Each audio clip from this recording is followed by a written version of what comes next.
Friend, আপনাদের সবাইকে আমাদের চ্যানেলের পক্ষ থেকে আন্তরিক প্রীতি শুভেচ্ছা। আজকে এখানে উঠে এসেছে ভারতীয় বায়ুসেনার পাইলট অভিনন্দন বর্ধমানের বিষয়ে একটি বড় খবর, যেখানে রয়েছে আনন্দবাজার নামক পত্রিকা, যেটা হচ্ছে একটি বড় ধরনের পত্রিকা থেকে এই খবর সম্মুখে এসেছে। পুরোপুরি ডিটেলস আপনারা এই ভিডিওর মাধ্যমে পেয়ে যাবেন। তাই আপনাদের কাছে প্রতিবারের ন্যায় একটি ছোট্ট রিকোয়েস্ট থাকবে, আপনারা যদি এখন আমাদের চ্যানেলটাকে সাবস্ক্রাইব না করে থাকেন তাহলে আপনারা আমাদের চ্যানেলটাকে সাবস্ক্রাইব করে নেবেন, এবং সাবস্ক্রাইব করার পর আপনাদের সম্মুখে আর একটি বেল আইকন ভেসে উঠবে, সেই বেল আইকনটিকে ক্লিক করে অ্যাক্টিভ করে নেবেন।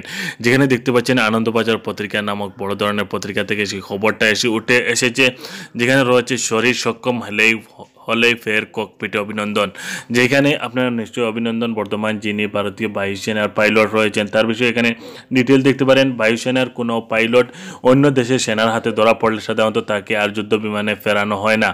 এক্ষেত্রে ব্যতিক্রম হওয়ার সম্ভাবনাই বেশি। আকাশে ওড়ার জন্য শারীরিকভাবে অসুস্থ হয়ে উঠলে ককপিটে ফিরবেন উইং কমান্ডার অভিনন্দন বর্তমান। বায়ুসেনা প্রধান air chief marshal BS Dhanoa আজ জানিয়ে দিলেন, অভিনন্দনের আকাশে ওড়া নির্ভর করছে অশারীরিক সক্ষমতার উপরে। একবার আমরা অশারীরিক সক্ষমতার প্রমাণ পেলেই তিনি যুদ্ধ বিমানের ককপিটে বসে পড়বেন। তাই এখানে রয়েছে একটি বড় ধরনের খবর। যারা বলছিলেন যে অভিনন্দন বর্ধমানের বিষয়ে কোনো ইনফরমেশন পাওয়া যাচ্ছে না, এখানে আপনারা দেখতে পারেন যে অভিনন্দন বর্তমানের শারীরিক অবস্থা ভালো না থাকার জন্য তার বিষয়ে কোনো ইনফরমেশন এখানে বেরিয়ে আসছে না। যেখানে রয়েছে এয়ার চিফ মার্শালের পক্ষ থেকে জানানো হয়েছে যে অভিনন্দনের শারীরিক সুস্থতায় ফিরে এলেই তাকে এয়ার মার্শালে বা এয়ার যেই আপনারা খবরটা দেখতে পাচ্ছেন, বায়ুসেনার প্রধান এয়ার চিফ মার্শাল BS ধানোয়ার পক্ষ থেকে জানানো হয়েছে যে অভিনন্দন বর্তমান খুব শীঘ্রই ভারতীয় বায়ুসেনায় ফিরবেন, যেখানে রয়েছে তার শারীরিক অক্ষমতার জন্য তাকে কোনো বিষয়ের সম্মুখে আনা হচ্ছে না। আর ওপর যদি আপনারা ডিটেল দেখেন, অভিনন্দনের সঙ্গে কথা বলে বায়ুসেনার কর্তারা জানতে পেরেছেন পাকিস্তানি সেনার হাতে ধরা পড়ার পর তাকে প্রথমে 24 ঘন্টা ঘুমোতে দেওয়া হয়নি। চড়া আলো তার সঙ্গে জুড়ে গান বাজনা চালিয়ে রেখে তাকে জাগিয়ে রাখা হয়েছিল। বায়ুসেনা কর্তাদের মধ্যে এর একটাই উদ্দেশ্য ছিল অভিনন্দনকে মানসিক ও শারীরিকভাবে দুর্বল করে দিয়ে তার পেট থেকে কথা বার করা। একে শারীরিক অত্যাচারের পর্যায়ে ফেলা না গেলেও অবশ্যই এটা মানসিক চাপ তৈরি করার কৌশল। যে কোনো গোয়েন্দা বা তদন্তকারী সংস্থা এই ধরনের কৌশল নিয়ে থাকে। পাক সেনা তথা ISI সেই একই কৌশল নিয়েছিল।